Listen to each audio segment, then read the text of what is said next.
মহাভারত। পিতাশ্রী, পিতাশ্রী, বৎস, কি হয়েছে পুত্র? আমিও এটাই জিজ্ঞাসা করতে এসেছি যে এসব কি হচ্ছে। এটা আমি কি শুনছি?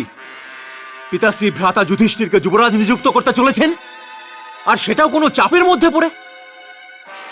আর সে কে যে হস্তিনাপুর নরেশের ওপর চাপ সৃষ্টি করতে পারে? এতে এত উত্তেজিত হবার কোনো প্রয়োজন নেই পুত্র। উত্তেজিত হওয়ারই তো কথা পিতাশ্রী। এটা জেনে নিয়েও নরেশের জ্যেষ্ঠ পুত্রের উত্তেজিত হওয়া উচিত নয়, যে স্বয়ং তারই পিতা, তারই অধিকার কোনো দ্বিতীয় ব্যক্তিকে দিয়ে দিতে চলেছেন। নরেশের জ্যেষ্ঠ পুত্র আমি, আর যুবরাজ নিযুক্ত হবে অন্য কেউ। এটা আমি কখনোই সহ্য করব না।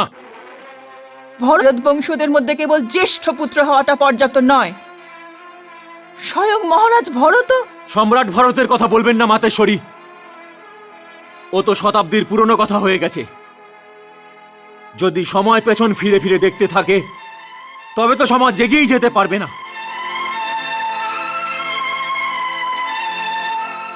যে রাজ সিংহাসনের ওপর পিতাশ্রীর অধিকার ছিল, ওটা তো বিদুর নীতির বাণ মেরে দিয়ে পিতাশ্রীর অধিকারকে আহত করে দিয়েছে।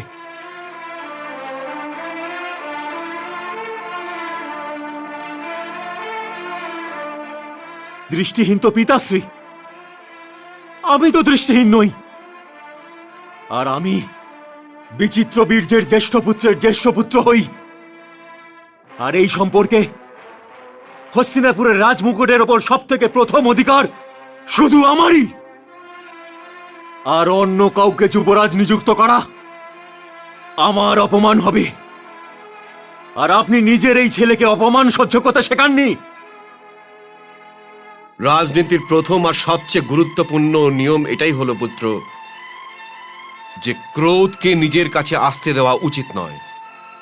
কারণ ক্রোধ চোখ থাকতেও মানুষকে অন্ধ করে দেয়। আমিও কি ভাগ্য নিয়ে এসেছি।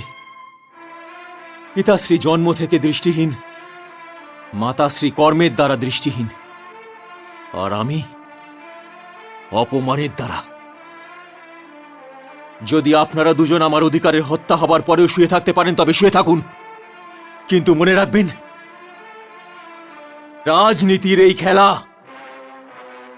এখানেই সমাপ্ত হয়ে যাবে না। পুত্র,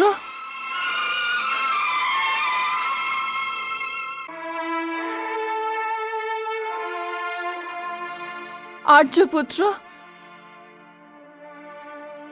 আমার হাতটা ধরে রাখুন। আজ আমার ভয় লাগছে। মনে হচ্ছে আমাদের দুজনের স্নেহ ওকে উচ্ছৃঙ্খল করে তুলেছে। আমার তা মনে হচ্ছে না। ও যে প্রশ্ন করেছে, সেই প্রশ্ন ঠিকই করেছে। যদি আমি দৃষ্টিহীন হয়ে না জন্মাতাম, তবে অনুজ পাণ্ডু এই রাজসিংহাসনে কি করে বসত? আমার দৃষ্টিহীন হবার শাস্তি আমার পুত্র কেন ভোগ করবে?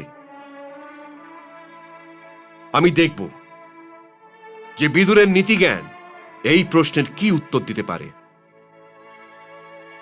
বিদুরের নীতিকে ভয় পাবেন না। আপনি জ্যেষ্ঠ তাতশ্রীর দিকে তাকিয়ে দেখুন, উনি কারোর সাথে কোনো অন্যায় হতে দেবেন না। মহাভারত।